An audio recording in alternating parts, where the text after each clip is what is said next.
What's going on, YouTube?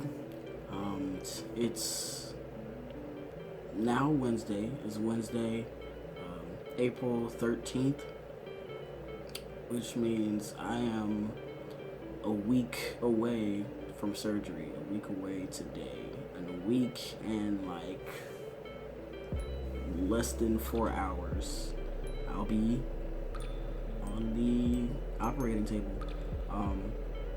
My surgery is at 9 a.m. I have to be there at 8.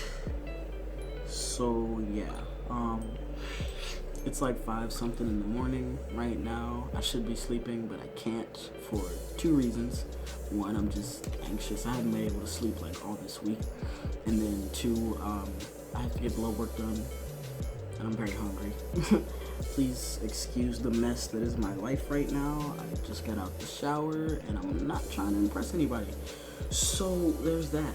While I was in the shower though, I was thinking a lot. You ever take one of those like really long showers and you just think about anything and everything that just pops into your mind? Yeah, that's the type of shower that I had. So I decided that I was gonna make a video and talk about the things that I thought about.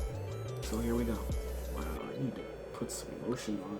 One of the first things I was thinking about is, all my anxieties, all my fears and whatnot, and I know I'm physically ready for surgery. Like, I've been ready for this, but like, am I mentally prepared? I've heard a lot of stories of people coming out of surgery and not feeling the way that they wanted to feel about it. They feel some type of way about having something that was a part of them be removed from their body, and that just being like a whole different feeling and stuff like that. So I'm like, am I prepared for all that to happen if it does come down to that?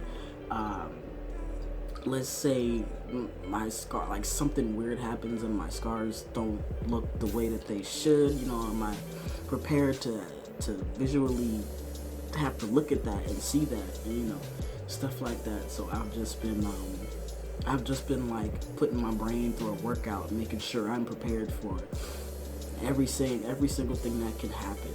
Yeah, so that's kind of been driving me nuts. Getting past the anxiety and the bad thoughts and whatnot, I've been thinking about things like what I'm gonna be able to do after surgery. Maybe like, a month or 2 months post-op, when I'm able to, when I get like a little bit of mobility back, and I can do things like swim. Oh man, swim. That is something that I haven't done in about 3 or 4 years now. It's been the last time I swam. But yeah, I've been making plans for all the things that I'm gonna do, when I can finally feel like myself. I've never wanted to, I never liked going to the beach. I never liked swimming. I never liked doing anything that required me leaving my room. I just wasn't comfortable anywhere doing anything. So I'm prepared to do a lot, especially this summer. Since summer's coming up, I'm prepared to do a lot. And then like going along with that, I was thinking about a lot of things that I'm a procrastinator. I'm not afraid to admit it. I'm not ashamed. Like 3 or 4 times a day I find myself saying, oh, I can do it tomorrow, but a lot of stuff I would procrastinate because of my dysphoria. And it's not even like I would procrastinate. It's like, okay, let's say, my friends wanted to go on a vacation, I don't know, something, part of me is like, yeah, I really want to do that, I really want to go, but the other part of me is like, I don't want to do that until after I've had my top surgery, stuff like that, because I want to be able to do these things and just be free and just be able to do what I want to do. So I know for a fact that I put off a lot of things. I put off doing a lot of things because I haven't had top surgery yet. That's going to be different. Another very pressing matter that has been boggling my mind is the fact that I'm in school. Um, I'm not gonna lie to you. I'm not gonna lie. My grades have suffered um, because of my transition, and it's not even that my grades are suffering any more than they were pre-transition. It's just that once I started transitioning, um, you know, it was rough. You know, if you've been transitioning, you know this is not an easy process. So once I started my transition, I don't know, things got rough. It got hard. Um, Mainly because of me not wanting to like my just dysphoria, just anxiety and depression. Just it really like it kept me in my bed, and it kept me. I don't even know how to explain it. Like I would get anxiety from looking at homework that I had to do. Like it was I don't even know how to explain it. So yeah, truth be told, my grades are kind of suffering right now this semester, and I really hope that I can. I just have to get with all my professors and talk to them and say, hey, is there something we can work out? I mean, because honestly, this semester a lot. I've been in and out of doctors' offices so much. You know, didn't have my testosterone, then I got my testosterone, and then I didn't have needles, so I had to. It was a lot. But yeah, it's getting close to the end of the semester now. I think the last day of school itself is the 28th, and then finals are over on this May 6th, something like that. But you know, all of that ties into my transition, and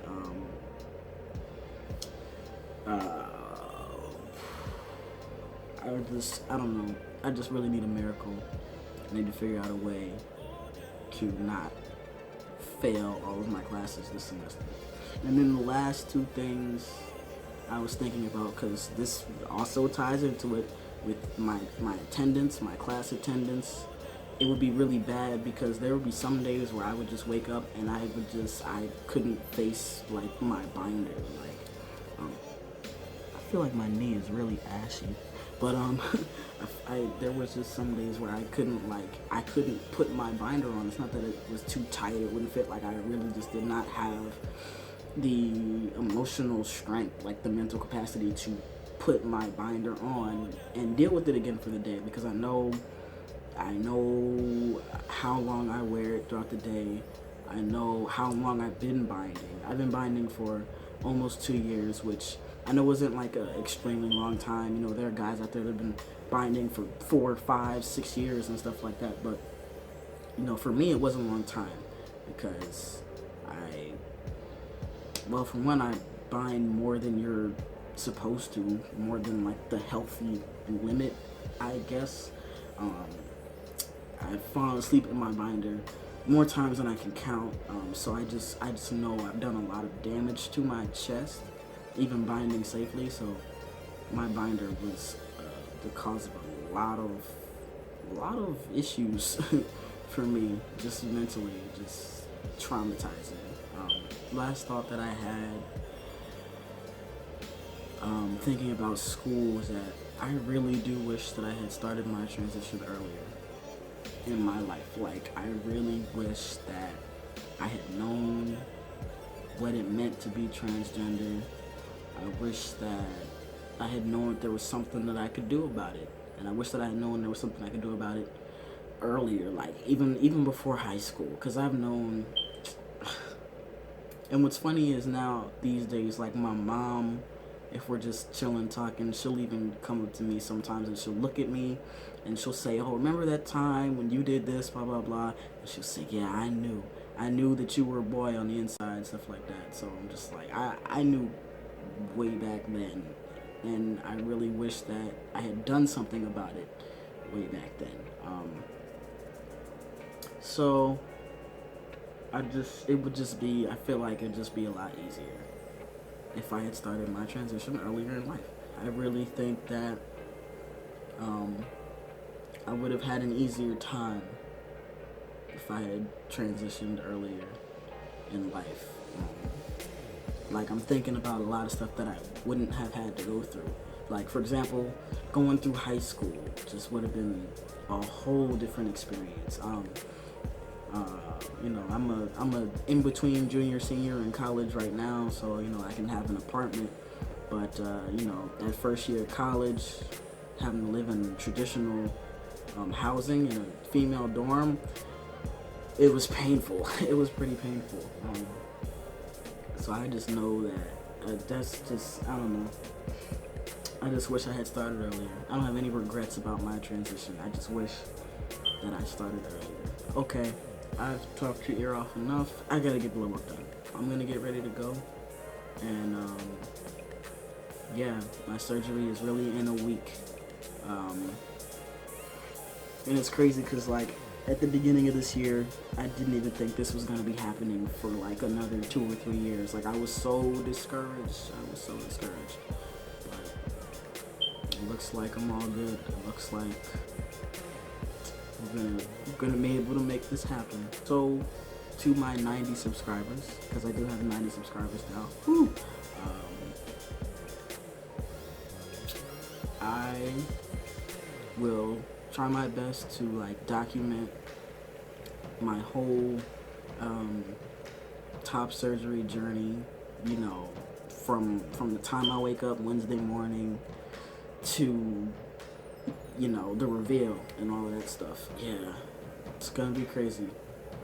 It should be good though. So you know, keep me in your prayers, and I guess I'll see you next week then. That's all I got.